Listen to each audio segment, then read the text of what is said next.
Hello my dear friends, स्वागत है आप सभी का हमारे यूट्यूब चैनल यूनिवर्स क्लासेस पर। मैं हूं जाकिर हुसैन। आज हम लेकर आए हैं आपके लिए इलेक्ट्रिसिटी चैप्टर का पार्ट 2। इलेक्ट्रिसिटी चैप्टर के पार्ट 1 में हमने पढ़ा था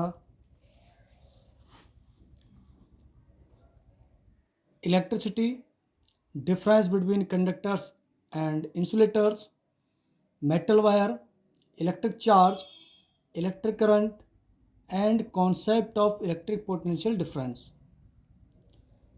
हमने इलेक्ट्रिसिटी के पार्ट 1 में concept of electric potential clear कर चुके हैं। अब इलेक्ट्रिसिटी के पार्ट 2 में हम पढ़ते हैं resistance, resistivity and so on. इस पूरे टर्मिनोलॉजी को क्लियर करते हैं इलेक्ट्रिसिटी पार्ट 2 में। So now let's start the second part of electricity. जैसा कि हमने आपको बताया, इलेक्ट्रिसिटी चैप्टर के फर्स्ट पार्ट में हम पोटेंशियल डिफरेंस को समझा चुके हैं। अब हम यहाँ बात करते हैं ओम्स लॉ की, कि ओम्स लॉ क्या है। समझ लेते हैं ओम्स लॉ किसे कहते हैं। सपोज ये हमारा कोई सर्किट डायग्राम है जिससे एक सेल कनेक्ट कर रखा है, ये पॉजिटिव टर्मिनल और ये नेगेटिव टर्मिनल। जैसे ही कोई पोटेंशियल डिफरेंस अप्लाई कर देंगे, means voltage means battery apply कर देते हैं, तुरंत नेगेटिव टर्मिनल से चार्जेस निकल कर किधर जाते हैं, पॉजिटिव टर्मिनल की तरफ। पॉजिटिव टर्मिनल से करंट निकल कर कहाँ जाएगा, कन्वेंशनली नेगेटिव टर्मिनल की तरफ। जब पोटेंशियल डिफरेंस अप्लाई होगा तब चार्ज फ्लो करेंगे, और जब चार्ज फ्लो करेंगे तब करंट फ्लो होगा। सपोज कीजिए कि एक आपका ऐसा सर्किट डायग्राम है जिसमें कोई भी सेल और बैटरी और एनर्जी सोर्स कनेक्ट नहीं है। जब कोई भी एनर्जी सोर्स कनेक्ट नहीं है तो ना ही तो चार्ज इसमें फ्लो करेंगे और ना ही अपोजिट डायरेक्शन में करंट फ्लो करेगा। Means no voltage no current. इसका मतलब ये हुआ कि नो वोल्टेज नो करंट।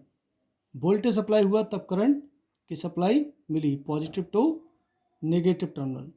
इसका मतलब ये हुआ कि जो इस सर्किट में फ्लो होने वाला करंट है वो डिपेंड करता है, डिपेंड्स ऑन वोल्टेज।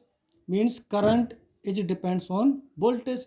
हमें यहाँ पर ये पता चला कि करंट वोल्टेज पे डिपेंड करता है। अब हम पता करते हैं कि करंट वोल्टेज पर किस तरह डिपेंड करता है। सपोज ये हमारा एक सर्किट है, इसमें दो बल्ब लगे हैं और इसको हमने एक बैटरी से यहाँ कनेक्ट कर रखा है जिसका वोल्टेज है 10 वोल्ट। वहीं पर ये दूसरा हमारा सर्किट डायग्राम है, इसमें भी दो बल्ब लगे हैं और इसको हमने कनेक्ट कर रखा है बैटरी से जिसका वोल्टेज है 20 वोल्ट। क्लियर। अब यहाँ से देखते हैं, जैसे हम voltage means energy source apply करते हैं, तुरंत इलेक्ट्रॉन नेगेटिव टर्मिनल से पॉजिटिव टर्मिनल की तरफ जाएंगे, मीन्स चार्ज, और करंट पॉजिटिव टर्मिनल से चलकर कहाँ आएगा, नेगेटिव टर्मिनल में। हमने माना इस सर्किट में I1 करंट फ्लो हो रहा है और सिमिलरली इस सर्किट में I2 करंट फ्लो हो रहा है, positive to negative, conventionally. Clear. जब एनर्जी सोर्स 10 वोल्ट है तब करंट का अमाउंट I1 है। जब एनर्जी सोर्स 20 वोल्ट था तब करंट की सप्लाई I2 है। तो my dear students, think about it, the relation between I1 and I2। So tell me, what is the relation between I1 and I2 according to these given figures। Okay, 10 volt energy supply कितना current कर रहा है, I1। 20 volt energy supply कितना current flow करा रहा है, I2। Energy level means voltage एक ऐसा एनर्जी सोर्स है जिसकी वजह से किसी भी सर्किट में या किसी भी कंडक्टिंग वायर में चार्जेस फ्लो करते हैं। अगर हम एनर्जी लेवल को बढ़ा देते हैं तो चार्जेस का फ्लो बढ़ जाता है। जैसे कि अभी हमने जाना कि जब चार्जेस फ्लो होंगे नेगेटिव टू पॉजिटिव तभी करंट जनरेट होगा पॉजिटिव टू नेगेटिव। अगर वोल्टेज की अमाउंट बढ़ाने से number of charges means flow rate बढ़ रहा है तो करंट का भी फ्लो रेट बढ़ जाएगा। अकॉर्डिंग टू दिस, वोल्टेज की सप्लाई अगर कम है तो करंट का फ्लो रेट कम होगा, वोल्टेज की सप्लाई अगर ज़्यादा है तो करंट का फ्लो रेट ज़्यादा होगा। मीन्स इस वाले सर्किट में करंट का फ्लो रेट ज़्यादा है और इस वाले में कम है according to the energy level. इसका voltage in comparison to this, energy level इसका ज़्यादा है, इसका एनर्जी लेवल कम है। मीन्स वोल्टेज ज़्यादा तो करंट ज़्यादा, अब वोल्टेज कम तो करंट कम।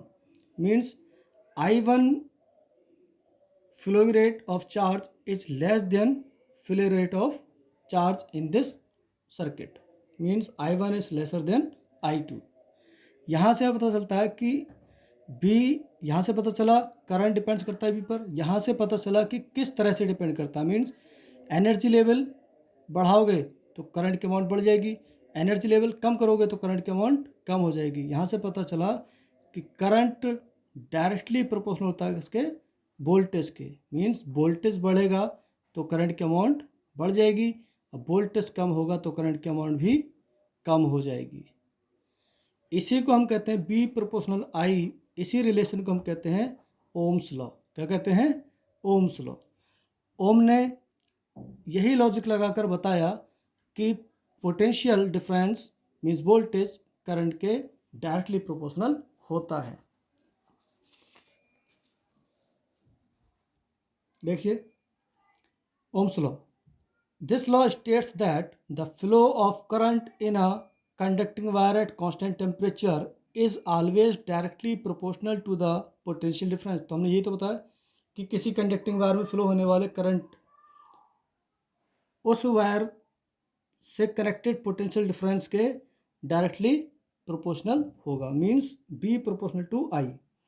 अब जब भी हम प्रोपोर्शनलिटी साइन हटाते हैं और उसकी जगह इक्वल साइन लगाते हैं तो एक कांस्टेंट आ जाता है साथ में। यहाँ पर कांस्टेंट आया आर, जो कि एक कांस्टेंट है, एक constant temperature. Means R is constant at constant temperature, जिसको हम कहते हैं resistance.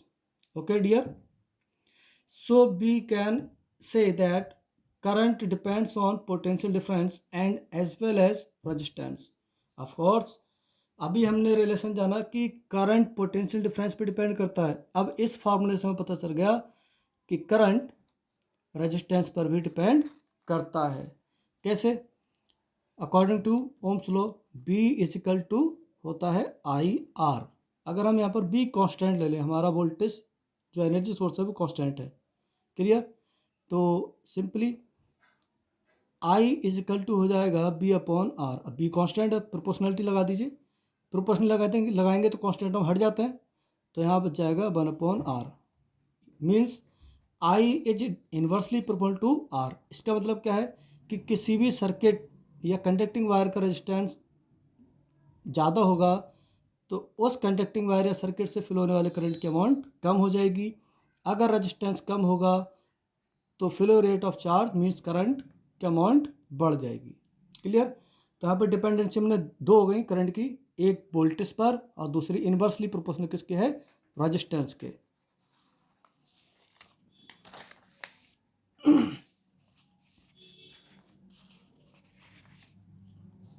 Now the next topic is resistance. बहुत देर से हम रेजिस्टेंस पढ़ रहे हैं, अब मौका मिला रेजिस्टेंस को जानने का, तो इसको बहुत अच्छे से हम लोग जानते हैं कि रेजिस्टेंस क्या है। सिंपली हम इस चैप्टर में बात कर रहे हैं कंडक्टिंग वायर की। और इलेक्ट्रिसिटी में कौन सा पार्ट पढ़ रहे हैं? Current electricity. Current electricity means the flow of charge,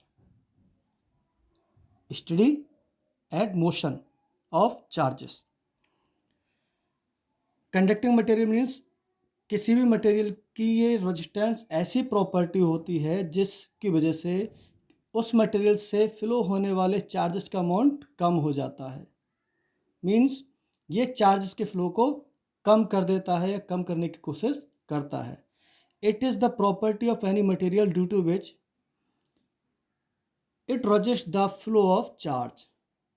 resistance किसी भी मटेरियल मीन्स कंडक्टिंग मटेरियल का ऐसा अंदरूनी गुण है जिसकी वजह से उस कंडक्टिंग वायर या मटेरियल से फ्लो होने वाले चार्जेस का अमाउंट कम हो जाता है।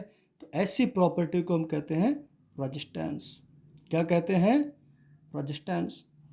ये तो सिंपल रटने जैसी चीज़ हो गई, इसको समझ लेते हैं। रजिस्टेंस को समझ में नहीं आया और अच्छे समझते हैं इसको।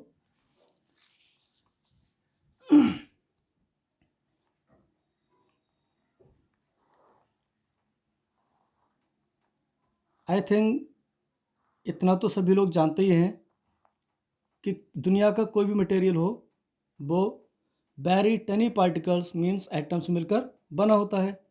तो जो हम कंडक्टिंग मटेरियल ले रहे हैं यहाँ पर, कंडक्टिंग मटेरियल, वो कंडक्टिंग मटेरियल भी किससे मिलकर बना होगा? एटम से। तो हमने यहाँ अज्यूम किया कि ये जो सर्कुलर डॉट्स हैं ये क्या हैं? एटम्स। और इसमें जो डॉटेड दिखाए हैं स्मॉल डॉट्स, ये हमने दिखा दी यहाँ पर फ्री चार्ज, क्योंकि कंडक्टर्स में फ्री चार्जेस होते हैं according to definition of conductor. हम पढ़ चुके हैं conductors are those material which are able to flow charges through them.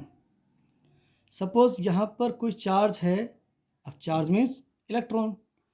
जैसे ही ये फ्लो करने की कोशिश करेगा यहाँ से, तो कभी ये इस एटम से टकराएगा, कभी इस एटम से, कभी इस एटम से, कभी इस एटम से, इस तरह से टकराता हुआ यहाँ तक पहुँच पाएगा।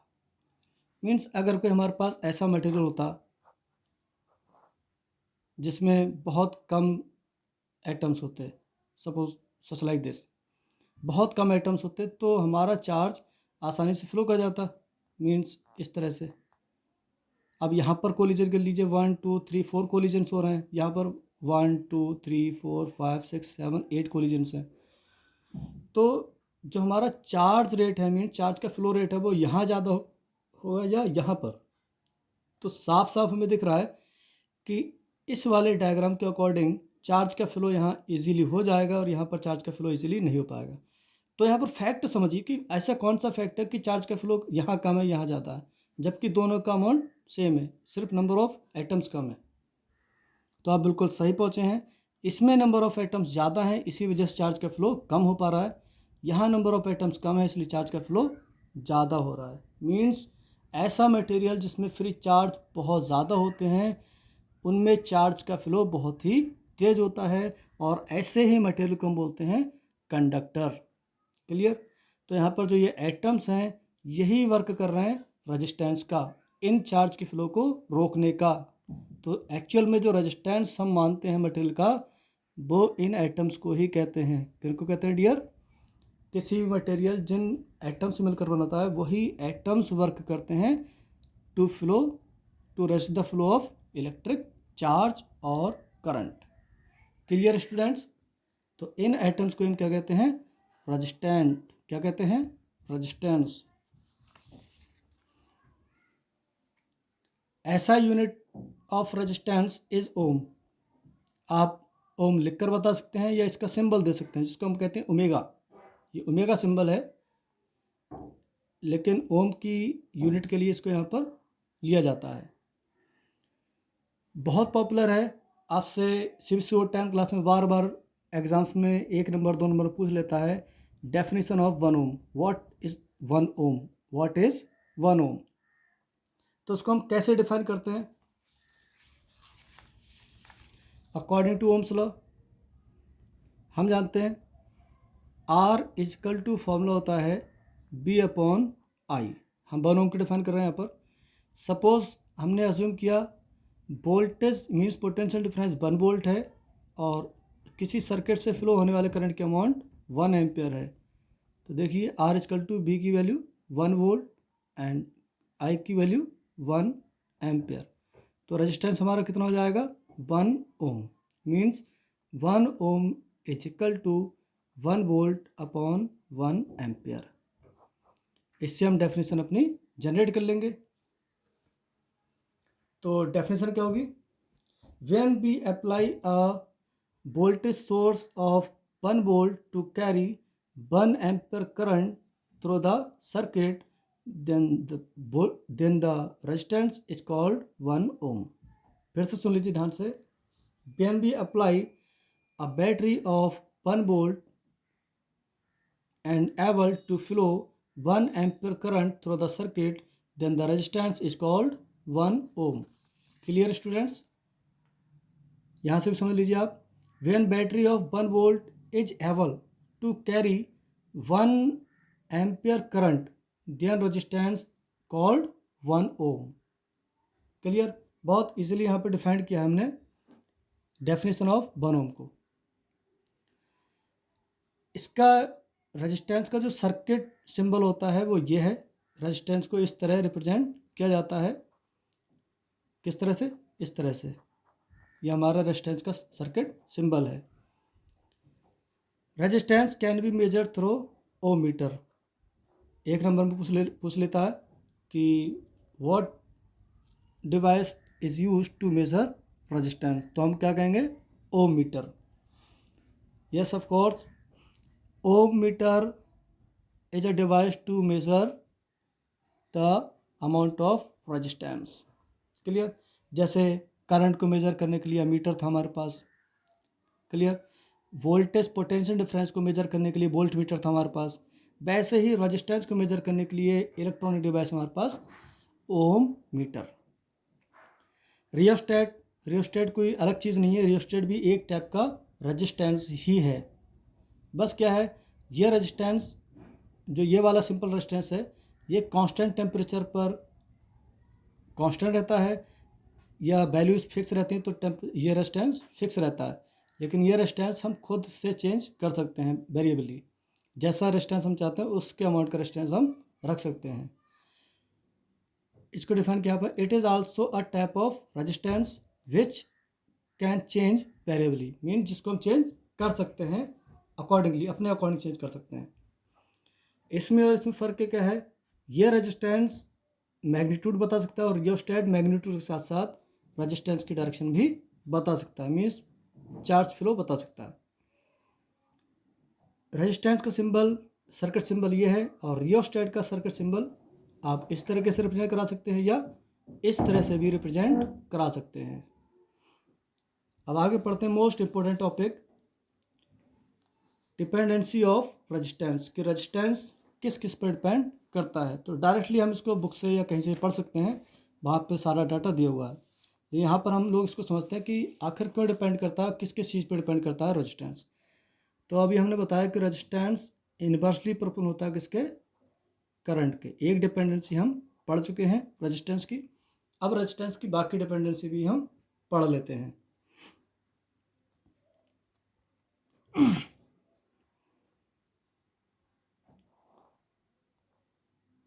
सपोज कीजिए ये हमारा कोई मेटल वायर है और वहीं पर दूसरा मेटल वायर ये है. इसकी लंबाई है स्मॉल एल और इसकी लंबाई है 2L. मीन्स दुगनी है इसकी लेंथ. कितनी है? 2 टाइम्स है. इसमें नंबर ऑफ एटम्स हमने अज्यूम किए 8 और इसमें नंबर ऑफ एटम्स कितने होंगे? 16. क्योंकि दुगना वायर है, मटेरियल सेम है. इसकी विड्थ और इसकी विड्थ भी सेम है, एरिया भी दोनों का सेम है. बस लेंथ का डिफरेंस है. लेंथ इस वायर से इसकी दुगनी है. इस वायर को हमने माना ए और इस वायर को हमने माना बी. चार्ज का फ्लो यहाँ से होना है. Clear students? तो मुझे बताइए रेजिस्टेंस किस वायर का ज़्यादा होगा. अभी हमने यहाँ पर रेजिस्टेंस को समझा था कि जितने ज़्यादा कोलिजन होंगे रेजिस्टेंस उतना ही ज़्यादा होगा. क्लियर? और जो कोलिजन होते हैं उन्हीं को हम बोलते हैं रेजिस्टेंस. रेजिस्टेंस का सिंपल मतलब होता है, रेजिस्टेंस को आप ऐसे समझ लीजिए, रेजिस्टेंस मीन्स रुकावट समझ लीजिए आप. रेजिस्टेंस क्या है? एक तरीके की रुकावट है. जैसे एक स्ट्रेट पाथ है, रोड है, कोई गली स्ट्रीट, और वो बिल्कुल खाली है, वहाँ पर कोई भी पर्सन मौजूद नहीं है और ना ही बीच में कुछ भी एलिमेंट रखा हुआ है आपको रोकने लायक. आपसे कोई कह रहा है कि आप रन करके जाइए अपनी मैक्सिमम स्पीड से, तो आप मैक्सिमम स्पीड से सीधा रन कर जाएंगे. वहीं पर उसी रास्ते पर जब हम कांच के बहुत सारे टुकड़े जगह जगह पर डाल देंगे और आपसे कहा जाएगा आप दौड़ जाइए अपनी मैक्सिमम स्पीड से, तो आप कुछ भी कर लेंगे, आप अपनी मैक्सिमम स्पीड से नहीं दौड़ पाएंगे, क्योंकि वहाँ कांच के जो टुकड़े पड़े हैं वो आपकी स्पीड को कम करने का काम कर रहे हैं। सेम यहाँ पर जो एटम्स हैं ये चार्ज के फ्लो रेट को कम करते हैं। तो अकॉर्डिंग टू सेम हियर यहाँ बात करते हैं कि नंबर ऑफ़ एटम्स यहाँ पर कम है, नंबर ऑफ़ एटम्स यहाँ पर ज़्यादा हैं। इनके बीच ये डॉटेड पॉइंट्स में हमने शो कराए हैं नंबर ऑफ़ फ्री चार्जेस को। ये हमारे फ्री चार्जेस हैं। Clear students? अब मुझे बताइए, ये हमारा वायर ए है, ये वायर बी है। वायर ए में चार्ज स्पीड से फ्लो करके जाएगा या वायर बी में चार्ज स्पीड से फ्लो करके जाएगा? कमेंट सेक्शन में जाइए, जल्दी बताइए, वायर ए में चार्ज की स्पीड ज़्यादा होगी या वायर बी में? Okay, yes of course. Speed की अगर हम बात करेंगे फ्लो रेट की, तो वायर ए और वायर बी दोनों में सेम होगी। क्लियर?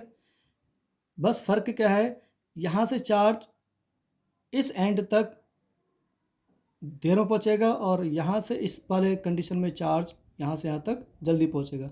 सपोज चार्ज यहाँ से यहाँ तक 5 सेकंड में ट्रैवल कर जाता है, तो इस कंडीशन में इस वायर में वही चार्ज 10 सेकंड में फ्लो करेगा, क्योंकि इसमें 8 एटम्स हमने शो करा है, इसमें 16 एटम, दुगने एटम है। तो ये मीन्स इसका रेजिस्टेंस इस वाले वायर से दुगना हो गया।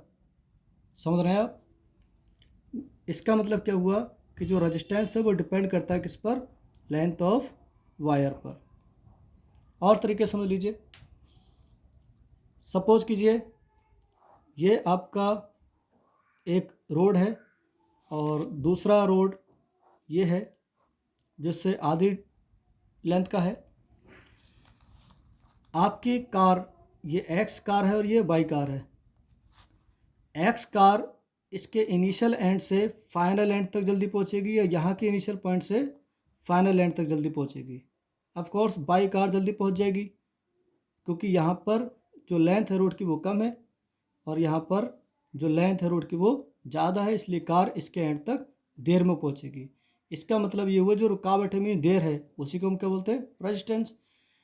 इसका मतलब यह कि किसी भी वायर की लेंथ जितनी ज़्यादा होगी रेजिस्टेंस उतना ही ज़्यादा होगा, किसी वायर की लेंथ जितनी कम होगी इसका रेजिस्टेंस उतना ही कम होगा। तो रेजिस्टेंस लेंथ कम, रेजिस्टेंस कम, लेंथ ज़्यादा तो रेजिस्टेंस ज़्यादा। इसका मतलब हुआ resistance is directly proportional to the length of conducting wire. Clear students? तो ये रिलेशन हो गया हमारा सेकंड, एक करंट का हमने डिफाइन कर दिया, दूसरा लेंथ का। यही हम समझते हैं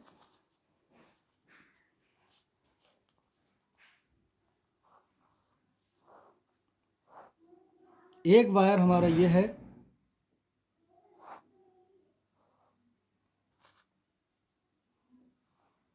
दूसरा वायर हमारा ये है, दोनों की लेंथ सेम है, इसकी लेंथ भी स्मॉल एल है, उसकी लेंथ भी स्मॉल एल है। फ़र्क क्या है? इसका क्रॉस सेक्शन एरिया ए है तो इसका क्रॉस सेक्शनल एरिया 2a है, मीन्स दुगना है। यहाँ पर विड्थ 2 टाइम्स है। Clear students? इसमें बात करते हैं, इसमें नंबर ऑफ एटम्स हमने शो कराए हैं ये, यहाँ पर नंबर ऑफ एटम्स इस तरह से हमने शो कराए हैं ये। Clear students? दोनों में नंबर ऑफ एटम्स सेम है। क्लियर? अब आप बताइए, चार्ज यहाँ से फ्लो होना स्टार्ट हो रहा है तो किस वायर में चार्ज तेज़ी से फ्लो कर जाएगा? वायर ए में या वायर बी में? ऑफ कोर्स इसकी विड्थ कम है, मीन्स आप ऐसा मान लीजिए कि ये रोड है 2 लेन का, 2 लेन रोड है और ये 4 लेन रोड है। Clear students? अब 4 लेन रोड है तो यहाँ से आप आसानी से ट्रैवल कर सकते हैं, क्योंकि इसकी चौड़ाई रोड की बहुत ज़्यादा है। यहाँ रोड की चौड़ाई कम है तो गाड़ियाँ अगर कम भी होंगी फिर भी ट्रैफिक ज़्यादा होगा, और यहाँ अगर गाड़ियाँ ज़्यादा भी होंगी फिर भी ट्रैफिक कम लगेगा और आप आसानी से निकल पाओगे। तो इसका मतलब है यहाँ पर चार्ज का फ्लो बहुत आसानी से हो जाएगा, जबकि इस वायर में चार्ज का फ्लो आसानी से नहीं होगा। अब चार्ज का फ्लो इसमें आसानी से नहीं हो रहा है, इसमें आसानी से हो रहा है, तो इसका मतलब है आसानी से चार्ज फ्लो होने का मतलब रेजिस्टेंस कम, आसानी से चार्ज फ्लो नहीं होने का मतलब रेजिस्टेंस ज़्यादा। अब लॉजिक समझते हैं। अगर क्रॉस सेक्शन एरिया कम है तो रेजिस्टेंस ज़्यादा है, अगर क्रॉस सेक्शन एरिया ज़्यादा है तो रेजिस्टेंस कम है। तो इसका मतलब resistance area cross section area पर डिपेंड करता है इन्वर्सली प्रोपोर्शनल। कैसे? Inversely proportional. ये रहा हमारा तीसरा रिलेशन। क्लियर? तो यहाँ पर हमने डिपेंडेंसी फाइंड की। एक की रेजिस्टेंस डिपेंड करता है inversely proportional to the flow of current. दूसरा, resistance is directly proportional to the length of conducting wire. तीसरा, resistance is inversely proportional to the cross sectional area of conducting wire. Clear students? तो अब समझते हैं हम इसका Ohm's law.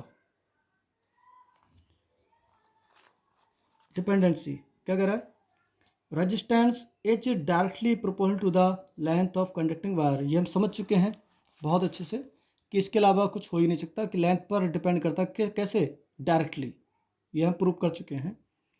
दूसरा कि resistance is inversely proportional to the cross sectional area of conducting wire. ये भी हम प्रूव कर चुके हैं कि किसी भी कंडक्टिंग मटेरियल का रेजिस्टेंस उस कंडक्टिंग मटेरियल के क्रॉस सेक्शन के इनवर्सली प्रोपोर्शनल होता है। Equation 1, equation number 2।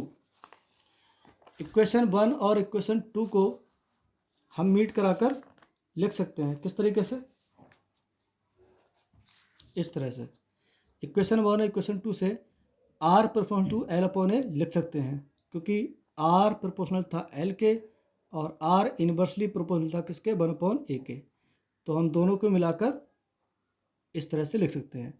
अब जब भी हम प्रोपोर्शनल साइन हटाते हैं, इक्वल साइन लगाते हैं, तो जैसे ही आप प्रोपोर्शनैलिटी साइन हटाओगे, इक्वल साइन लगाओगे, तुरंत वहाँ पर एक उसके साथ कांस्टेंट आ जाता है। यहाँ पर कांस्टेंट है रो, जिसको हम बोलते हैं रजिस्टिविटी। क्या बोलते हैं? रजिस्टिविटी, या इसको हम बोलते हैं मटेरियल कांस्टेंट। क्या बोलते हैं? Material constant. Where rho is material constant, ध्यान रखिएगा बच्चों इसको, विच इज कॉल्ड रजिस्टिविटी और also known as specific resistance. और हम क्या कहते हैं इसको? रजिस्टिविटी को, it is a specific resistance. जो ये टर्मिनोलॉजी है हमारी रो, जैसे हमने इस रिलेशन को फाइंड किया, वहाँ से हमें पता चला कि हमें रेजिस्टेंस की फोर्थ डिपेंडेंसी भी मिल गई।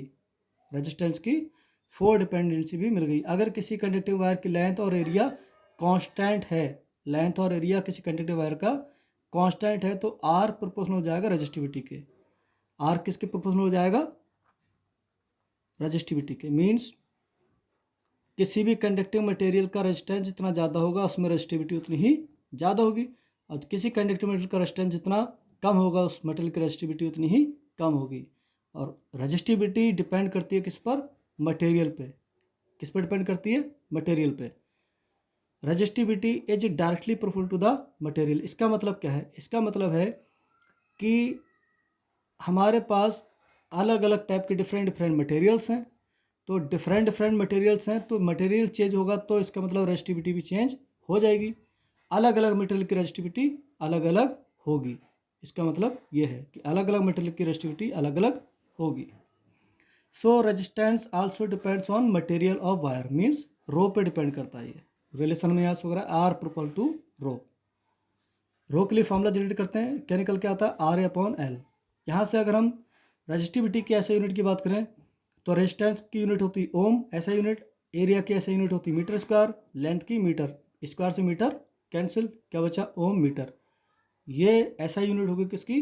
रेजिस्टिविटी की। The resistivity of different material is different. Of course ये बात हम समझ चुके हैं कि अलग अलग मटेरियल्स की रेजिस्टिविटी भी अलग अलग होगी, क्योंकि रेजिस्टिविटी डायरेक्टली प्रोपोर्शनल होता है quality of material. It is defined as a ability of material to resist the flow of charge। ये डेफिनेशन हो गई रजिस्टिविटी की। रजिस्टिविटी है क्या? रजिस्टिविटी किसी भी मटेरियल की ऐसी एबिलिटी है जिसके थ्रू उस मटेरियल से फ्लो होने वाले चार्जेस को वो रजिस्ट कर पाता है। Means it is the ability of material to resist the flow of charge, means current. The silver metal is vast material among all metals।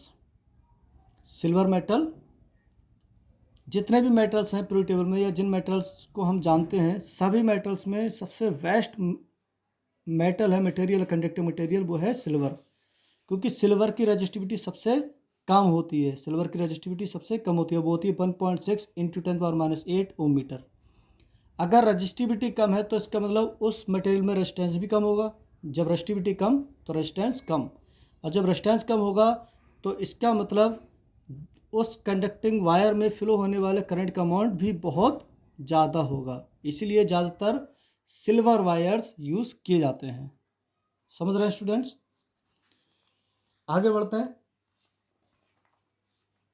हमने रेजिस्टेंस को जान लिया, अब जानते हैं कि रेजिस्टेंसेस को दो या दो से अधिक रेजिस्टेंस हमारे पास है तो उनको कंबाइन या कनेक्ट कैसे किया जाता है, कैसे ऐड किया जाता है।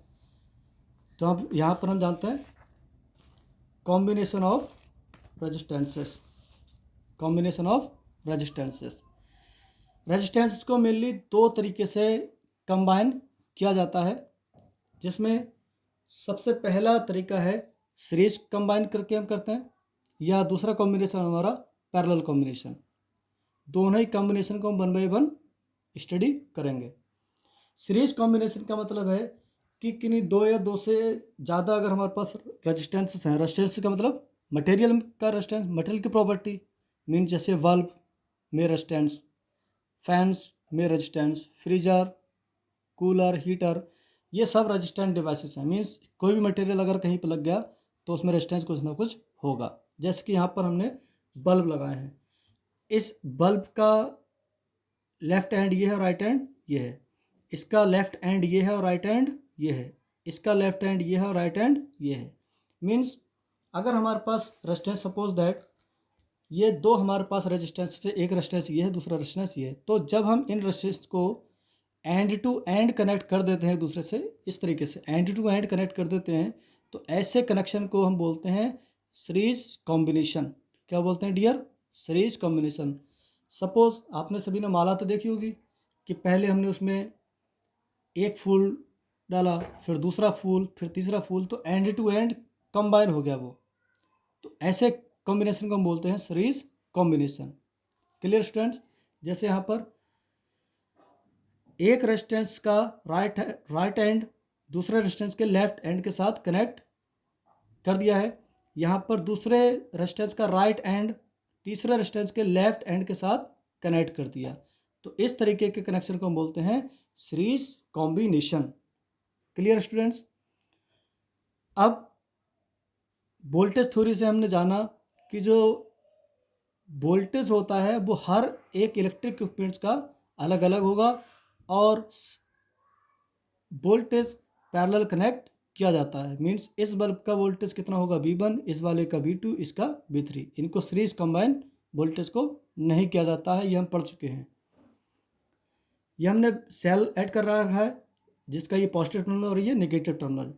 जैसे ही हमने पोटेंशियल डिफरेंस अप्लाई किया, तुरंत नेगेटिव टर्मिनल से चार्जेस निकलकर, मीन्स इलेक्ट्रॉन निकलकर कहाँ जाएंगे? पॉजिटिव टर्मिनल की तरफ, और पॉजिटिव टर्मिनल से करंट फ्लो होगा और किधर जाएगा? नेगेटिव टर्मिनल की तरफ। अब ज़रा ध्यान से सुनिएगा, देखिए इस डायग्राम की तरफ, करंट यहाँ पहुँचा I, यहाँ भी कितना होगा? I करंट होगा। क्लियर? इस वाले बल्ब में कितना करंट जाएगा? I। सेम करंट फ्लो होता हुआ इस वाले बल्ब को कितना मिलेगा? Current I। इस वाले बल्ब को करंट कितना मिलेगा? I। और यहाँ से नेगेटिव टर्मिनल तक कितना करंट आएगा? I। मीन्स पूरे सर्किट में करंट का फ्लो कैसा है? Constant, common. कैसा फ्लो है करंट का? कांस्टेंट। तो सीरीज कॉम्बिनेशन में करंट कॉमन रहता है, मीन्स सेम रहता है। All electric equipments current is same for all components. Clear students? वहीं पर हम वोल्टेज देखते हैं, सीरीज कॉम्बिनेशन है तो इस बल्ब का वोल्टेज कुछ और होगा, इसका कुछ और होगा, इसका कुछ और होगा, क्योंकि पैरेलल कनेक्शन करते हैं। तो पैरेलल कनेक्शन में इसका पैरेलल कनेक्शन वोल्टेज का ये हुआ, इसका ये और इसका ये। तो सीरीज कॉम्बिनेशन में हम देखते हैं कि हर एक इलेक्ट्रिक इक्विपमेंट का वोल्टेज अलग अलग होता है। हमने इसको सपोज कीजिए, इसको हमने कितना वोल्ट दिया? 12 वोल्ट अप्लाई किया यहाँ पर, ठीक। तो इन तीनों के वोल्टेज का एडिशन भी कितना आना चाहिए? 12, क्योंकि 12 वोल्ट एनर्जी जा रही है, तो यहाँ से वापस कितनी आनी चाहिए? 12 वोल्ट एनर्जी।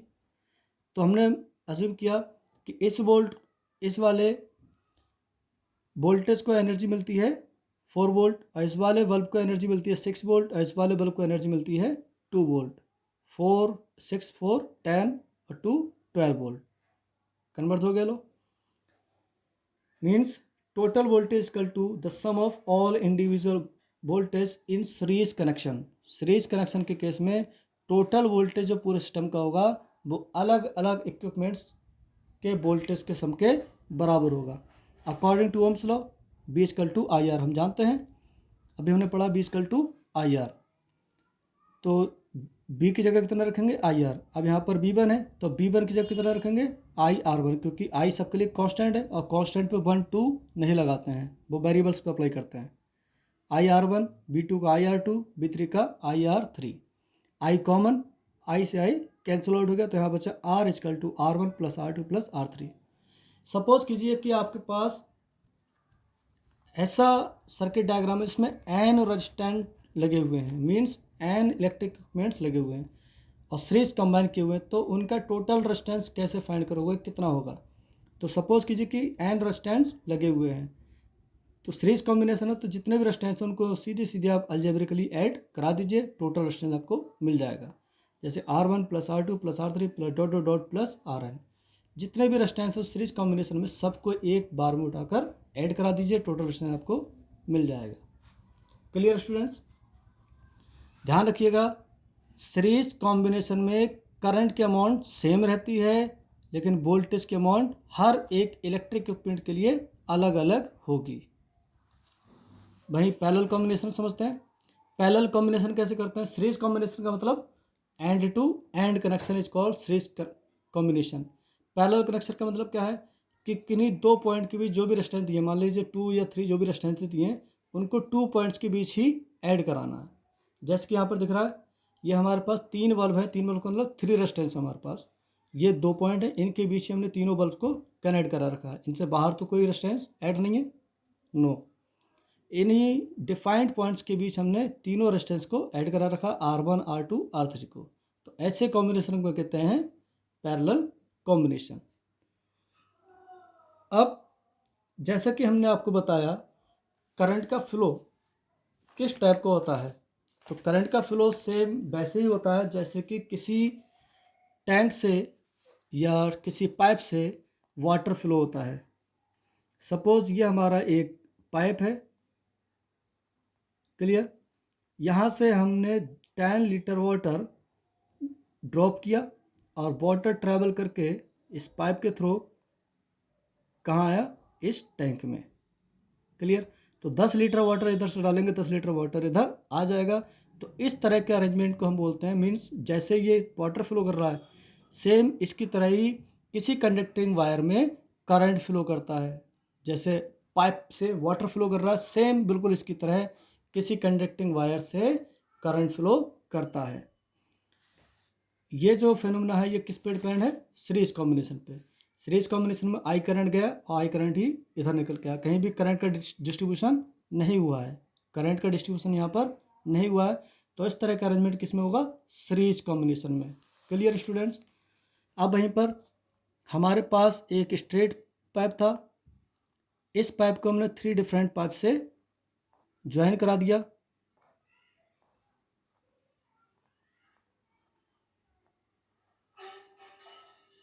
यहाँ एक टब रखा हुआ है, एक टब यहाँ पर है और दूसरा तीसरा टब यहाँ पर है।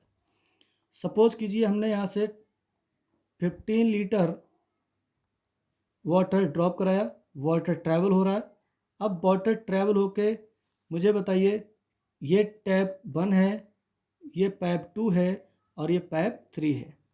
क्या वाटर सिर्फ पाइप 3 से होकर जाएगा या वो पाइप 2 से होकर जाएगा या सिर्फ पाइप 1 से होकर जाएगा, या ये वाटर तीनों ही पाइप से होकर जाएगा।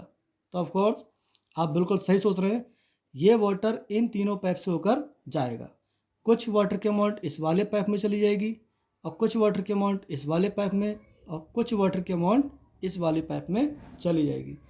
सपोज कीजिए इसमें वाटर फिल हुआ 6 लीटर, इसमें वाटर फिल हुआ 8 लीटर, सपोज कीजिए तो इसमें कितना होगा 1 लीटर। इन तीनों को आप ऐड कराओगे तो आपको टोटल वाटर 15 लीटर मिल जाना है। तो ये जो ब्रांच सिस्टम है ये किस में होता है, पैरेलल कॉम्बिनेशन में। सेम यहाँ पर आप समझ लीजिए, यहाँ से करंट फ्लो हुआ आई, यहाँ तक हमें आई मिला, तो यहाँ से फिर 3 ब्रांचेस मिल गई। मैंने बताया कि करंट का फ्लो सेम ऐसे होता है जैसे कि किसी पाइप से फ्लो होने वाले वाटर का फ्लो होता है, जैसे यहाँ पर हमने समझा। तो कुछ करंट की अमाउंट यहाँ पहुँच जाएगी, कुछ यहाँ कुछ यहाँ। तो हमने माना, अज्यूम किया कि इसमें I1 करंट ट्रैवल हुआ, इसमें I2 और इस वाली ब्रांच में I3। क्लियर। तो इस बल्ब को कितना करंट मिलने वाला, I1, इस बल्ब को I2 और इस बल्ब को I3। अब ये करंट ट्रैवल होकर इस तरीके से यहाँ तक आएंगे, तो टोटल करंट फिर से जितना हमने दिया था उतना करंट हमें वापस मिल जाएगा। अब वो करंट कहाँ जाएगा, नेगेटिव टर्मिनल तक। तो यहाँ समझ लीजिए कि करंट के अमाउंट हर इलेक्ट्रिक इक्विपमेंट के लिए अलग अलग है। करंट के अमाउंट हर इलेक्ट्रिक इक्विपमेंट के लिए पैरेलल कॉम्बिनेशन में अलग अलग है। Current is different for all component, जितने भी कंपोनेंट्स होंगे उनके लिए करंट की अमाउंट अलग अलग होगी। चूँकि हम वोल्टेज को मीन्स वोल्ट मीटर को पैरेलल कनेक्ट करते हैं, तो जैसे हम इसको पैरेलल कनेक्ट करेंगे तो हम देखते हैं कि सारे रेजिस्टेंस 2 पॉइंट के बीच हैं। मीन्स जितने वोल्टेज की ज़रूरत इसको है उतने वोल्टेज से ये ग्लो करेगा, उतने वोल्टेज से ये ग्लो करने वाला है। समझ रहे हैं। यहाँ पर वोल्टेज सीरीज कॉम्बिनेशन में डिस्ट्रीब्यूट हो गया कि इन्होंने चेंज कर लिया, मुझे 3 वोल्ट दे दो, मुझे 2 वोल्ट दे दो, मुझे 6 वोल्ट दे दो, इन्होंने डिस्ट्रीब्यूट कर लिया अपने आप। लेकिन यहाँ डिस्ट्रीब्यूशन वोल्टेज का नहीं होता, यहाँ डिस्ट्रीब्यूशन होता है करंट का। अगर आपने 10 वोल्ट सप्लाई दिया यहाँ पर, तो 10 वोल्ट इसको भी चाहिए, इसको भी और इसको भी, यहाँ डिस्ट्रीब्यूशन नहीं करेंगे। मीन डिस्चार्जिंग की अगर हम बात करें तो डिस्चार्जिंग यहाँ जल्दी हो जाएगी और यहाँ पर देर में होगी। क्लियर। यहाँ वोल्टेज कैसा है, same, voltage is same for all components. Clear.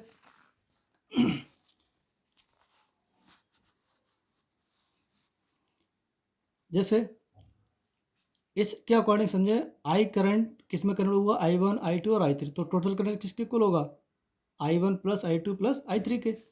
Means I equal to I1 plus I2 plus I3 according to this figure. According to ohms law B equal to IR होता है, तो I की value निकालेंगे, B upon R आ जाएगी। तो जहाँ भी I होगा उसके जगह पे हम रिलेशन रखेंगे B upon R। B upon R रख दिया। I1 है क्योंकि B पैरेलल कॉम्बिनेशन में कांस्टेंट है, इसलिए B कांस्टेंट रहेगा, और कांस्टेंट क्वांटिटी पर 1 2 अप्लाई नहीं करते हैं। तो B upon R1, B upon R2 plus B upon R3। B common है, B कॉमन लेके यहाँ कैंसिल आउट करा देंगे 1 टाइम्स, तो यहाँ बचेगा 1 upon R, 1 upon R1 plus 1 upon R2 plus 1 upon R3। ये हो गया पैरेलल कॉम्बिनेशन में टोटल रेजिस्टेंस। क्लियर। अगर हमारे पास n रेजिस्टेंसेस हैं और n रेजिस्टेंसेस को हमने पैरेलल कंबाइन कर रखा है, तो उन n रेजिस्टेंस का टोटल मीन्स नेट रेजिस्टेंस क्या होगा, पूरे सर्किट का नेट रेजिस्टेंस क्या होगा। तो नेट रेजिस्टेंस जितने भी रेजिस्टेंस दिए उन सभी रेजिस्टेंस का आप रेसिप्रोकल कराइए, और सारे रेजिस्टेंस का रेसिप्रोकल करा के सबको ऐड करा दीजिए, तो आपका नेट रेजिस्टेंस आपको मिल जाएगा। Clear students.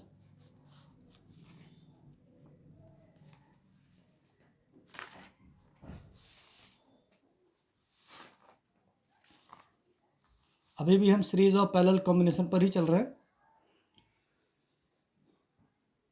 हम यहाँ पर जानने की कोशिश करते हैं कि आखिर सीरीज कॉम्बिनेशन या पैरेलल कॉम्बिनेशन करते ही क्यों हैं रेजिस्टेंसेस का। जैसे घर में हम फ़ैन यूज़ करते हैं, इलेक्ट्रिक बल्ब्स यूज़ करते हैं, रेफ्रिजरेटर यूज़ कर रहे हैं, या हीटर कूलर वगैरह यूज़ कर रहे हैं, तो इन सभी को हम पैरेलल या सीरीज़ में कंबाइन क्यों करते हैं, रैंडमली ऐसे ही कंबाइन क्यों नहीं कर लेते। तो इसका मतलब समझते हैं। पहले समझते हैं सीरीज कॉम्बिनेशन क्यों करते हैं। ये तो हम जानते हैं कि सीरीज कॉम्बिनेशन में जितने भी रेजिस्टेंस होते हैं वो एंड टू एंड कनेक्ट किए जाते हैं। यहाँ पर 3 रेजिस्टेंस दिखाए गए, इसका left hand right hand, left hand right hand, left hand right hand. पहले वाले के राइट एंड को दूसरे वाले के लेफ्ट हैंड के साथ कनेक्ट कर दिया गया, दूसरे वाले के राइट हैंड को तीसरे वाले के लेफ्ट हैंड से कनेक्ट कर दिया। इसको बोलते हैं combination law of resistances in series combination. Volt meter कैसे कनेक्ट होता है, पैरेलल। क्लियर। आखिर हम सीरीज कनेक्शन क्यों कर रहे हैं इसको जानते हैं। अगर हम चाहते हैं कि हमारा जो नेट रेजिस्टेंस है वो बहुत ज़्यादा हो जाए, मीन्स नेट रेजिस्टेंस कैसा हो जाए, बहुत ज़्यादा। अगर नेट रेजिस्टेंस बहुत ज़्यादा होगा तो किसी भी कंडक्टिंग वायर में फ्लो होने वाले करंट का अमाउंट बहुत ही कम होगा, क्योंकि R इन्वर्सली प्रमोट होता है करंट के। अगर रेजिस्टेंस बहुत ज़्यादा होगा तो करंट की अमाउंट बहुत कम होगी। तो according to this theory, if we want to increase total resistance then series combination occurs. जब हम चाहते हैं कि हमारा नेट रेजिस्टेंस, टोटल रेजिस्टेंस पूरे सर्किट डायग्राम का बहुत ज़्यादा हो, तो हम कैसा कॉम्बिनेशन करेंगे? Series combination. और जब हम चाहते हैं कि हमारा टोटल रेजिस्टेंस बहुत ही कम हो, तब हम कैसा कनेक्शन करेंगे? Parallel combination. क्लियर?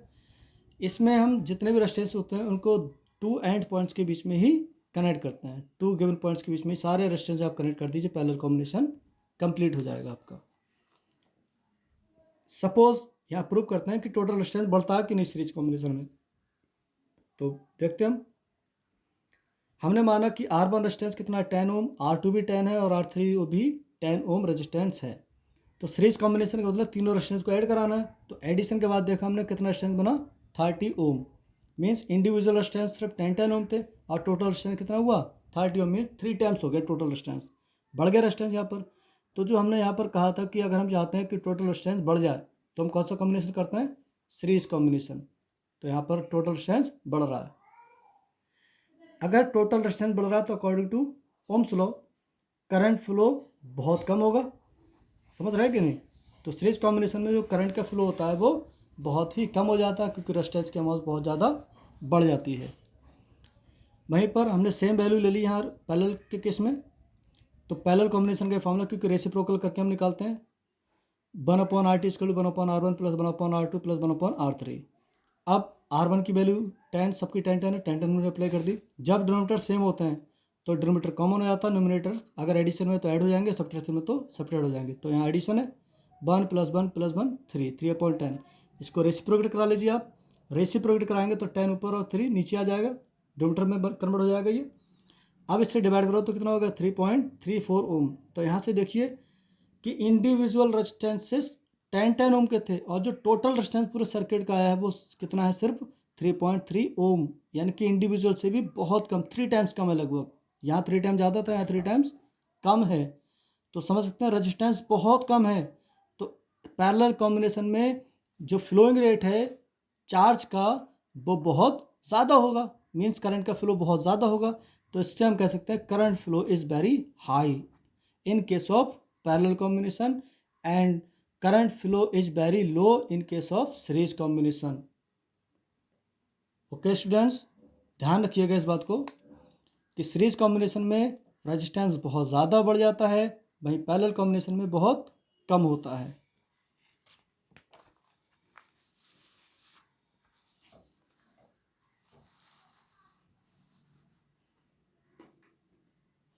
आगे बढ़ते हैं हम। सिंपली जो न्यूमेरिकल प्रॉब्लम्स है इलेक्ट्रिसिटी में on the basis of resistance, तो बहुत कम न्यूमेरिकल होते हैं जो डायरेक्ट सीरीज कॉम्बिनेशन पे होते हैं, डायरेक्ट पैरेलल कॉम्बिनेशन पे होते हैं, वरना ज़्यादातर न्यूमेरिकल मिक्स्ड कॉम्बिनेशन पर होते हैं। तो हम जान लेते हैं कि मिक्स्ड कॉम्बिनेशन किसे कहते हैं। मिक्स्ड का मतलब दो तरीके का कॉम्बिनेशन होता है मेनली, सीरीज और पैरेलल। अगर हम सीरीज कॉम्बिनेशन पैरेलल कॉम्बिनेशन दोनों ही एक ही सर्किट में करते हैं, दोनों टाइप के कॉम्बिनेशन एक ही सर्किट में कर दें, तो ऐसे कॉम्बिनेशन को हम बोलेंगे मिक्स्ड कॉम्बिनेशन। आई थिंक आपके समझ में आ गया होगा। Other one combination of resistances is mixed combination such as we have. जैसे कि यहाँ पर मैंने 5 रेजिस्टेंसेज शो कराए हैं, क्लियर। तो हम इनको मिक्स्ड फ्रैक्शन में कन्वर्ट करते हैं, ठीक। मिक्स्ड रेजिस्टेंस इनका देखते हैं क्या होगा। R1 हमने यहाँ कनेक्ट किया, R2 R3 R4 यहाँ कनेक्ट कर दिया और R5 यहाँ पर। तो इनको देखते हैं हम R1 और R5, और इसका जो टोटल रेजिस्टेंस है ये तीनों कैसे हैं? रेजिस्टेंस में, बल्कि इंडिविजुअली तीनों कैसे हैं? पैरेलल में। तो ऐसे क्वेश्चंस को हम सॉल्यूशन दो कैसे करते हैं? पहले हम इनका पैरेलल कॉम्बिनेशन कर लेंगे। पैरेलल कॉम्बिनेशन से जो टोटल रेजिस्टेंस आएगा वो यहाँ पर दिखेगा। फिर 1 2 3 तीनों कैसे हो जाएंगे? सीरीज कॉम्बिनेशन में। तो ऐसे कॉम्बिनेशन को हम कहते हैं मिक्स्ड कॉम्बिनेशन, और आपके सबसे ज़्यादा न्यूमेरिकल्स मिक्स्ड कॉम्बिनेशन पर ही आधारित होते हैं। सपोज R1 2 ओम है, R2 4 ohm, R3 6 ohm, R4 2 ohm, R5 4 ohm. Then total resistance is, तब टोटल रेजिस्टेंस क्या होगा? हमें डिफाइन करते हैं R3 R2 और R4 आर इन पैरेलल। कैसे हैं ये? पैरेलल कनेक्शन में है। सो इन तीनों का पैरेलल कॉम्बिनेशन निकालेंगे आप।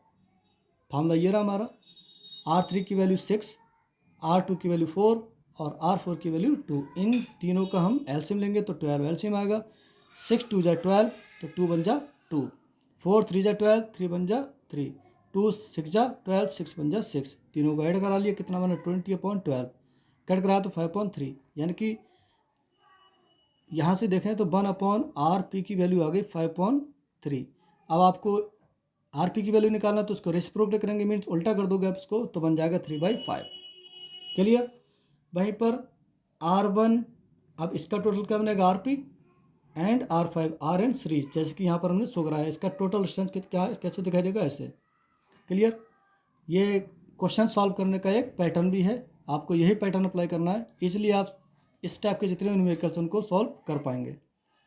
तो अब ये तीनों रेजिस्टेंस कैसे हैं सीरीज में, तो तीनों को हम ऐड करा देंगे अलजेब्रिकली। तीनों को हमने ऐड करा दिया, 2 + 3/5 + 4, तो कितना है नेट रेजिस्टेंस 33/5 ओम।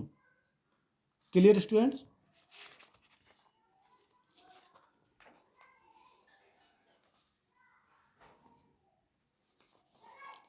नेक्स्ट टॉपिक है हमारा heating effect due to electric current. बहुत मज़ेदार टॉपिक है, बहुत अच्छा टॉपिक है, नॉलेजेबल है। हम इसमें जानते हैं heating effect due to electric current, कि इलेक्ट्रिक करंट की वजह से हीटिंग इफेक्ट कैसे जनरेट किया जाता है या कैसे जनरेट होता है। सिंपली जैसे ही हम किसी कॉइल में इलेक्ट्रिक करंट की सप्लाई करते हैं, तो जैसे जैसे इलेक्ट्रिक करंट की सप्लाई बढ़ती चली जाएगी या कंटिन्यू होती रहेगी, तो हम देखते हैं कुछ देर बाद जो हमारी कॉइल है वो रेड कलर की हो जाती है, मीन्स बहुत ज़्यादा हीटअप हो जाती है। तो सिंपली हम कह सकते हैं कि करंट फ्लो होने की वजह से वो कॉइल हीटअप हो गई। अब जहाँ पर हीटिंग इफेक्ट होगा वहाँ पर कुछ ना कुछ हीट एनर्जी लाइट एनर्जी में भी कन्वर्ट हो जाती है। Clear students. तो हम यहाँ जानते हैं कि इलेक्ट्रिक करंट की वजह से हीटिंग इफेक्ट कैसे होता है। As we know that when charges flow through electric wire or material, then charges or electrons collides with atoms. Material by which this is it made, then due to collision, heat generated in material or wire.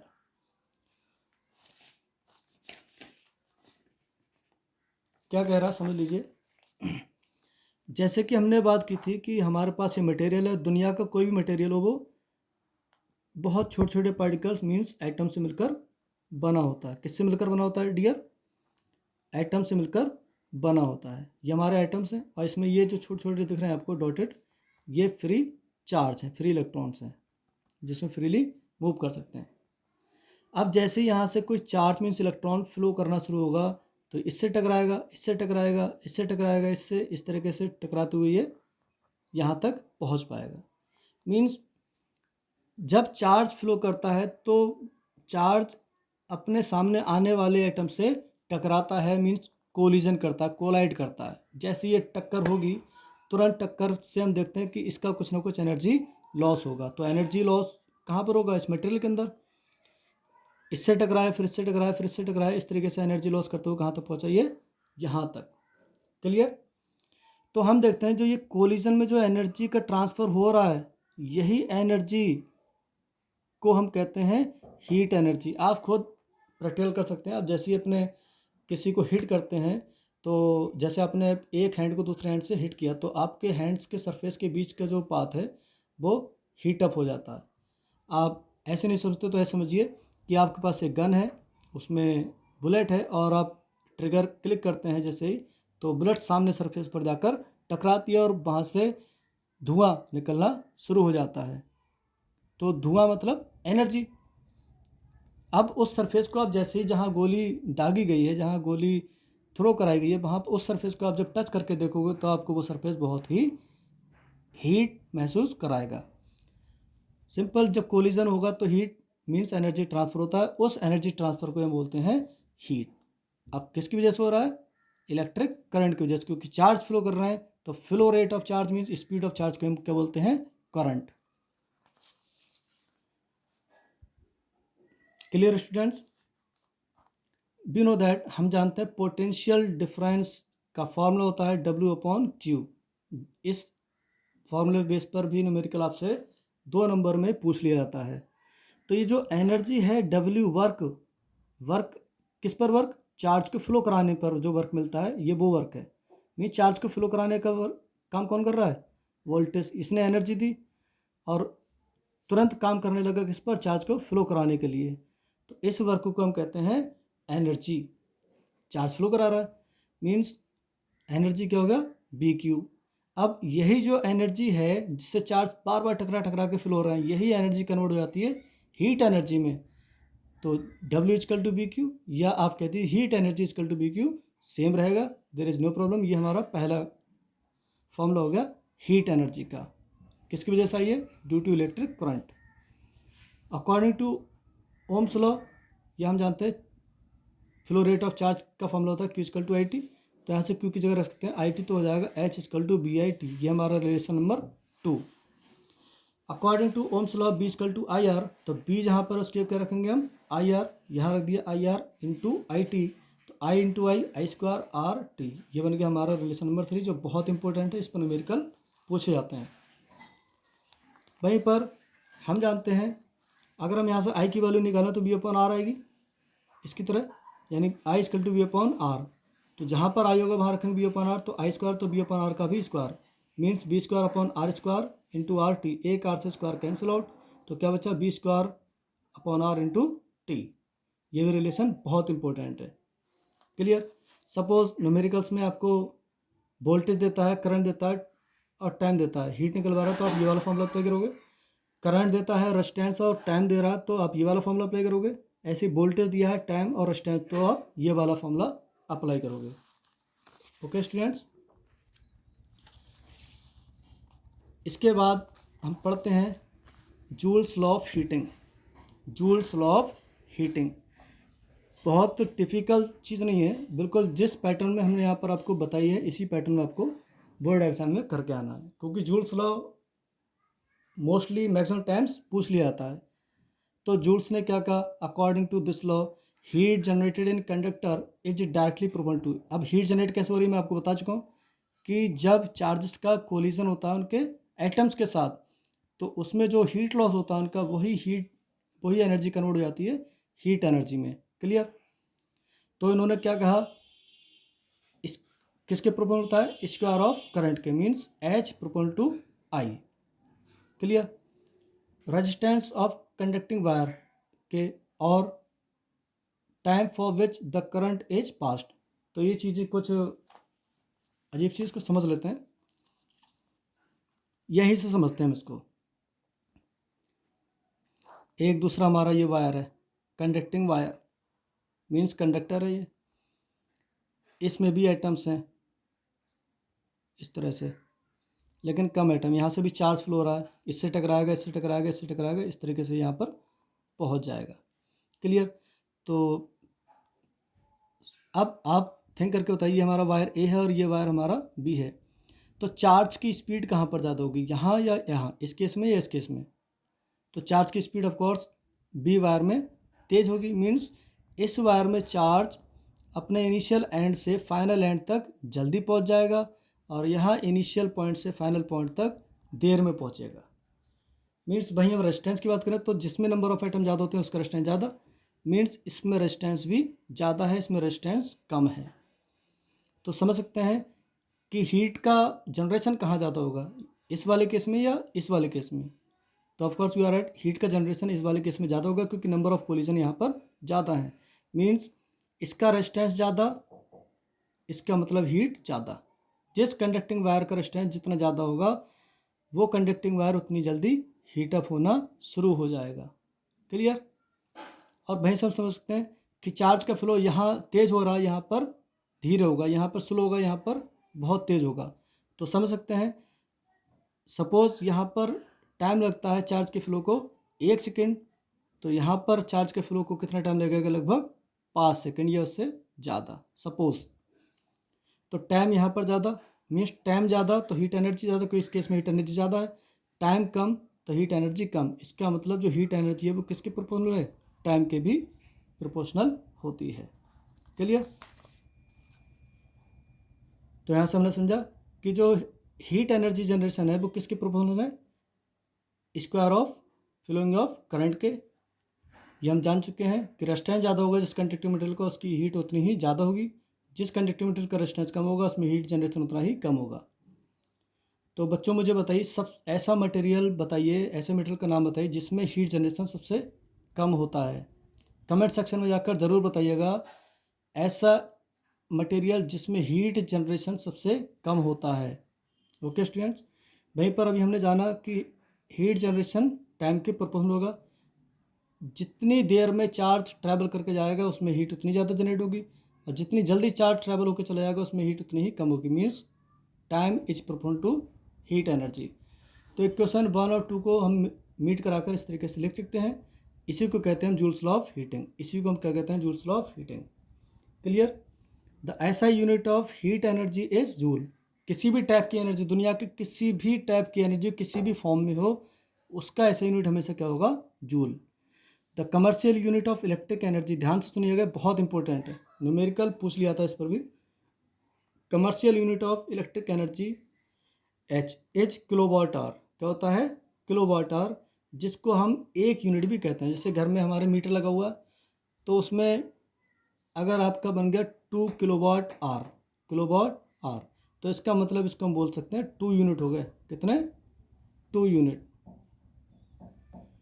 Which also known as 1 unit.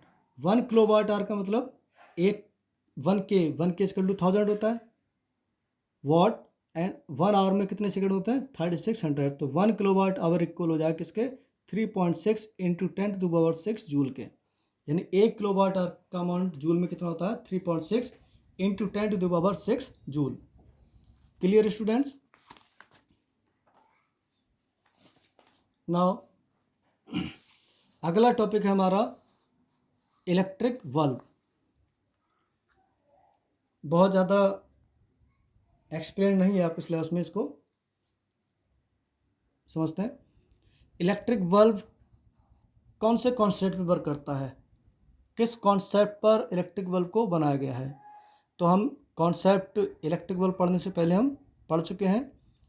Electric bulb का concept है heating effect due to flowing of current, कि जब current flow होगा तब current flow होने की वजह से हीटिंग इफेक्ट जनरेट होगा। जब हीटिंग इफेक्ट जनरेट हो जाता है तो वहाँ पर लाइट प्रोड्यूस होती है।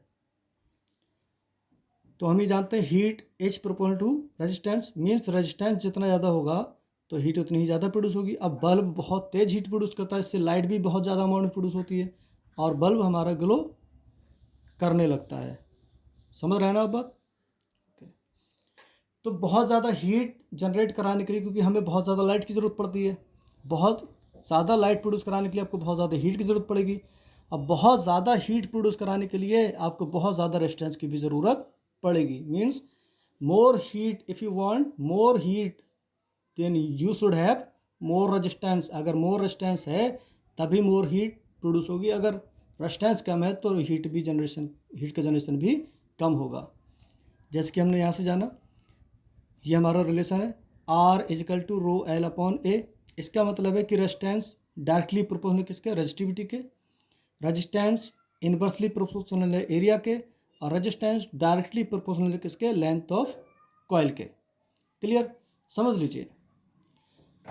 यही 3 टर्मिनोलॉजी जिनके बेस पर बल्ब को बनाया जाता है और रेजिस्टेंस को बढ़ाया जाता है, क्योंकि जितना ज़्यादा रेजिस्टेंस होगा बल्ब में उतनी हीट जनरेट होगी, जितनी ज़्यादा हीट जनरेट होगी उतना ज़्यादा वो ग्लो करेगा, लाइट का प्रोडक्शन उतना ही ज़्यादा होगा। रजिस्टिविटी के प्रोपोर्शनल रेजिस्टेंस, क्योंकि हमें रेजिस्टेंस यहाँ बढ़ाना है, बल्ब के केस में रेजिस्टेंस बढ़ाते हैं, तो रेजिस्टेंस बढ़ाने के लिए आपको रजिस्टिविटी बढ़ाना पड़ेगा। अब आपको पता होना चाहिए रजिस्टिविटी सबसे ज़्यादा किन की होती है, तो सबसे ज़्यादा रजिस्टिविटी अलॉयज़ की होती है। किन की, अलॉयज़ की। Alloys should be use to make a coil because alloys have more resistivity and resistance. Alloys का सबसे ज़्यादा रेजिस्टेंस होता है, मीन्स सबसे ज़्यादा रजिस्टिविटी होती है, इसलिए हम इस बल्ब में जो भी कॉइल यूज़ करेंगे वो कैसा होना चाहिए, अलॉय। जैसे कि हमने यूज़ किया टंगस्टन वायर। टंगस्टन वायर एक अलॉय है जिसको कॉइल फॉर्म में कन्वर्ट करके यहाँ लगा दिया जाता है। दूसरा कि उस कॉइल का जो एरिया है इसका रिलेशन साफ साफ दिख रहा है, R inversely proportional to 1/a।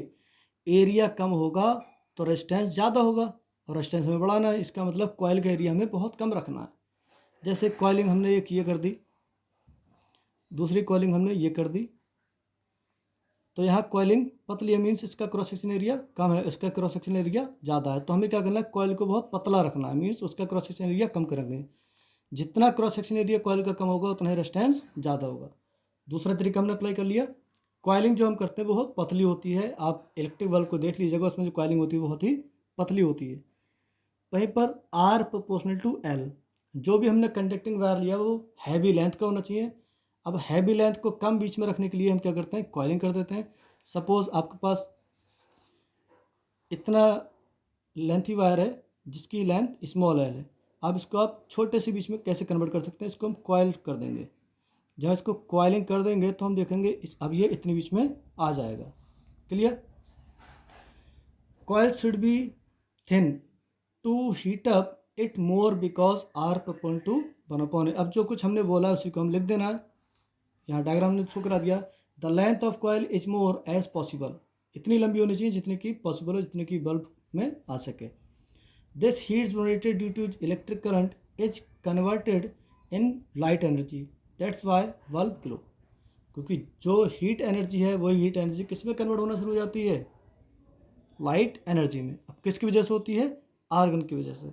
अब इस बल्ब में आर्गन क्यों फिल करते हैं, क्योंकि जैसे हीट प्रोड्यूस होता है, क्योंकि ये हमारा कांच का बना है, ग्लास का, तो तुरंत ये ऑक्सीडाइज हो जाएगा, ऑक्सीडाइज होने के बाद ये ब्रेक हो जाएगा। तो उसकी ब्रेकिंग को रोकने के लिए हम इसमें आर्गन गैस फिल करते हैं, जिससे कि जो भी यहाँ पर गैस फिल है वो क्या करती है, उसका ऑक्सीडेशन, कांच का ऑक्सीडेशन नहीं होने देता है। क्लियर? कैसा होता है ये, एंटीऑक्सीडेंट। अब आपका क्वेश्चन ये भी बनना चाहिए कि सर अगर रेजिस्टेंस बहुत ज़्यादा होगा, बहुत ज़्यादा हीट प्रोड्यूस कर देंगे, बहुत ज़्यादा हीट प्रोड्यूस कर देंगे, तो जो वायर है हमारा वो तो जल जाना चाहिए, मेल्ट हो जाना चाहिए। Of course you are right, अगर बहुत ज़्यादा टेम्परेचर होगा वायर का तो वायर मेल्ट हो जाएगा, पिघल जाएगा। तो उसको मेल्टिंग से बचाने के लिए हमने टंगस्टन वायर यूज़ किया, जो कि एक अलॉय है, और इसका हाई मेल्टिंग पॉइंट होता है 3385 डिग्री सेंटीग्रेड।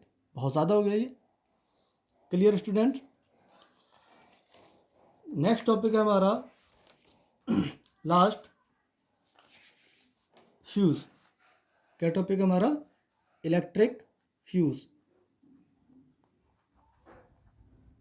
इलेक्ट्रिक फ्यूज़ को जानते हैं। अब हम अच्छी तरह से जानते हैं इलेक्ट्रिक फ्यूज़ को हम अपने घरों में यूज़ करते हैं। क्यों करते हैं इलेक्ट्रिक फ्यूज़ का यूज़?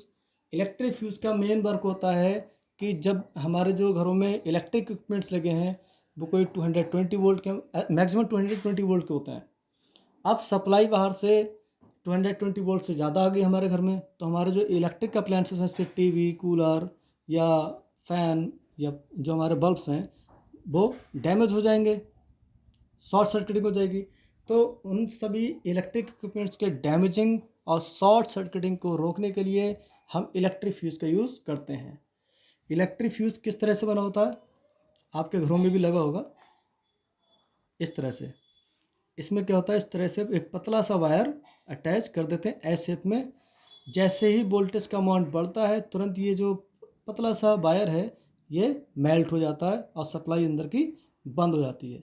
अब तो इलेक्ट्रिक फ्यूज़ की जगह पर बहुत एडवांस में एमसी आ गए हैं, एमसी सिस्टम आ गए हैं, जिससे जैसे ही लाइट का अमाउंट मीन्स वोल्टेज अमाउंट या करंट अमाउंट बढ़ता है तुरंत एमसी सट से ऊपर गिर जाती है, सबसे ऊपर हो जाएगी तुरंत।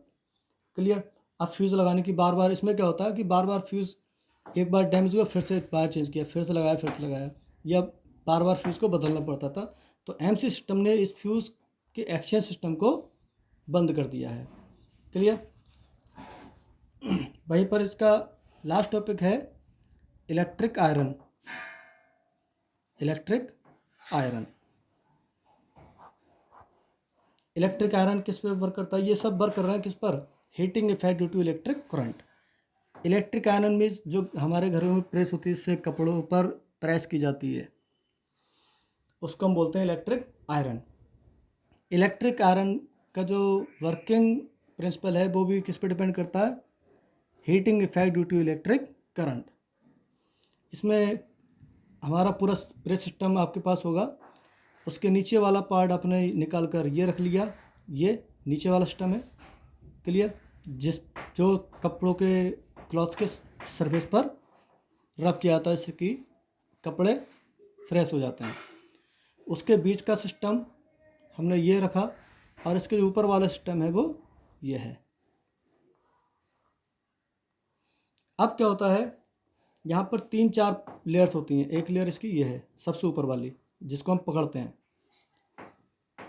ये जो लेयर है इसमें कॉयल बनी होती है इस तरीके से, वायर होता है कॉयल फॉर्म में इस तरह से, या और भी कोई अरेंजमेंट कई टाइप की डिजाइनिंग से प्रेसेस बनती हैं, इलेक्ट्रिक आयरन्स बनाई जाती हैं। ये पॉजिटिव टर्मिनल और ये नेगेटिव टर्मिनल जैसे हम अटैच करते हैं, क्योंकि कॉइलिंग फॉर्म है तो करंट बहुत धीरे धीरे बहुत ज़्यादा टाइम में यहाँ से यहाँ तक फ्लो करके आएगा। जब बहुत ज़्यादा टाइम लगेगा मीन्स कॉलिंग करती है तो रेजिस्टेंस भी ज़्यादा हो गया।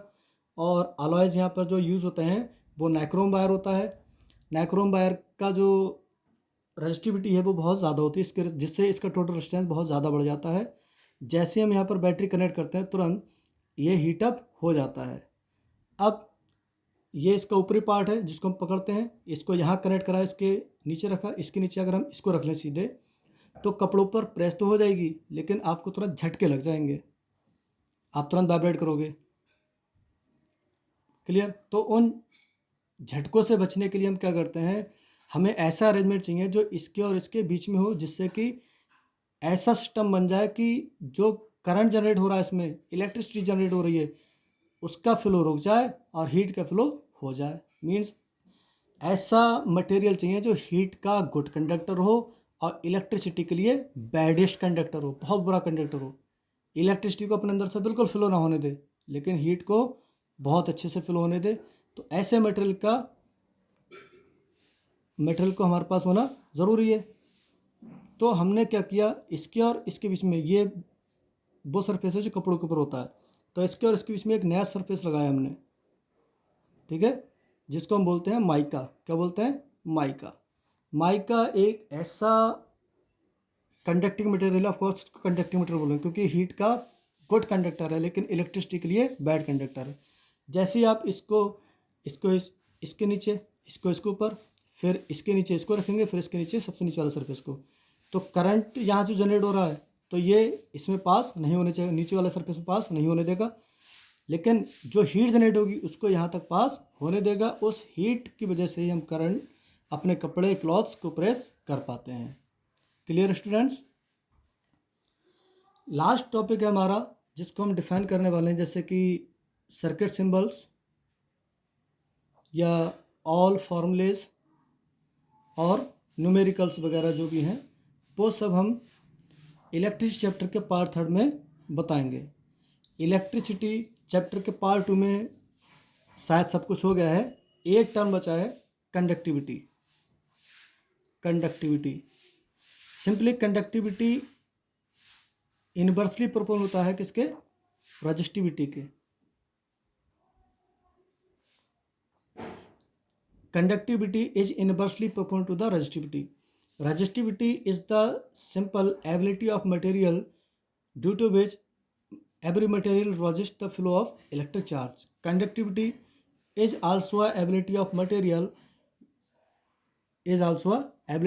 due to which the charge flow rate increases. Means conductivity का मतलब है कि चार्ज का फ्लो ये बढ़ाएगा, रजिस्टिविटी चार्ज के फ्लो को कम करता है। तो एक दूसरे के कैसे हैं, रेसिप्रोकल। यहाँ से रजिस्टिविटी कम होगी तो किसी भी चार्ज की कंडक्टिविटी ज़्यादा होगी, अगर रजिस्टिविटी ज़्यादा है तो चार्ज के फ्लो की कंडक्टिविटी कम होगी।